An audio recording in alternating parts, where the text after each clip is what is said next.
ටැමිල් වලින් තමයි කතා කරලා තිනේ. මට යවපු වීඩියෝ එක තමයි මම ඔයාලට යවන්නේ. එයා කියලා තිනවා මේ කෑම දැන් හතරක් බෙදලා තවත් දෙකක් තියනවලු. ඒ කියන්නේ 6 දෙනාටත් වඩා මේ වැඩියෙන් කන්න පුළුවන්ලු. ඒ කියන්නේ මාළු ඔක්කොම ලස්සනට පාටට ගානට ලස්සනට පාට පේනවලු. තාම කෑවේ නෑ කිව්වා. හොඳට පිඟාන පුරවලත් බෙදලා තව දෙන්නෙකුට බෙදන්න විදිය කෑම තියනවා කිව්වා. පාඩු නෑ කියලා කිව්වා. මේ කාලා බලලා රසය කියන්න කිව්වා. රස නම් තියනවා කියලා කිව්වා. සුවඳෙන්ම රස තියනවා කියලා කිව්වා. මේ ඇත්තටම මේ කෑම වෙලා කියන්නේ කෑම වේලාවක් කියන්නේ මේ බඩ පිරෙන්න කනවා කියන්නේ අපි අවුරුදු ගාණක් අවුරුදු 2-3ක් අම්බ කරන්නේ මේ වේලක් කණ්ඩනේ.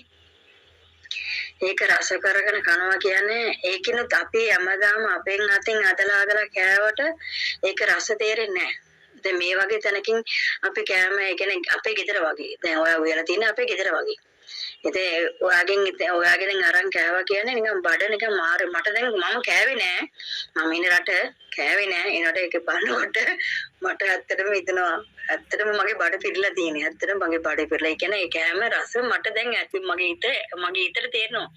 මේක මේ රස කියලා. ඇත්තටම ලොකු සන්තෝෂයක් මට ඇති කරලා දුන්නේ. කවදාත් ජීවිතේ අමතක කරන්න බැරි දෙයක් ඔයා මට මේ කරලා දුන්නේ. ඔයා මේක තවත් දිනුවට ඔයා යන්න ඕනේ. මම දෙයක් ඉල්ලනවා. මේකට ඔයා කොච්චර මාන්සි වෙනවද? මේකට කොච්චරක් මේ කැප වෙනවද කියලා මම දන්නවා. ඒ කියන්නේ දැන් කුසිය කෑමක් හදන්නේ ගෑනු කෙනාට විතරයි දන්නේ. අපි කොච්චර මේක මාන්සි වෙනවා මේක මෙච්චර මේ පදමට උයා ගන්න කියන එක මේ අපි විතරයි දන්නේ. ඒ කියන්නේ ගෑනු අපි විතරයි දන්නේ. ඒ කියන්නේ මේක රස කරලා දැන් අර උයනක් කෙනා හිත සන්තෝෂෙන් හිත හොඳින් මේක මේ ගණන්ට දෙන්න ඕනේ මේක කාලේ ගුණ රස කියන්න ඕනේ. එතකොට තමයි අපිට සතුටු කියලා ඔය අර කියන අර හිත කරන දේ තමයි ඔය කෑම වල රස. ඇත්තටම කෑම සුපිරි. ඔයා ජීවිතේ මේ දැන් ඔයා දෙන්නේ දැන් ටික රටවලට ගම වලට ඔයා වෑන් වල පටවන යන්න උත්තරමක් ඔයාට ඕඩර් එන්න ඕන කියලා මම දෙයන් ඉල්ලනවා. ඇත්තටම ඔයා දැන් ඉන්න ගමේ ඉඳන් තව ගමක ඔයා මේ වගේ එකක් අරින්න ඕනේ. මම දෙයන් ඉල්ලන්නේ තවත් ඔයා දිනු වෙන්න ඕනේ. වසර ගණන් අපි ඔයාගෙන් ගන්න බලාපොරොත්තු වෙනවා.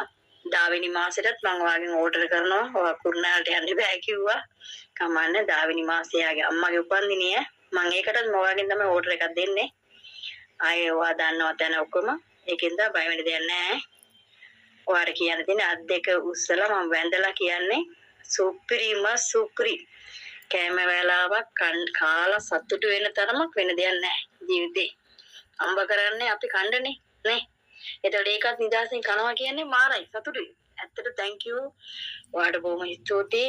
නැහැ කියන්න මම කියනවා නම් අත් දෙක වැඳලා මම ඉල්ලනවා ඔයාට දිනුව තවත් දිනු වෙන්න ඕනේ කියලා.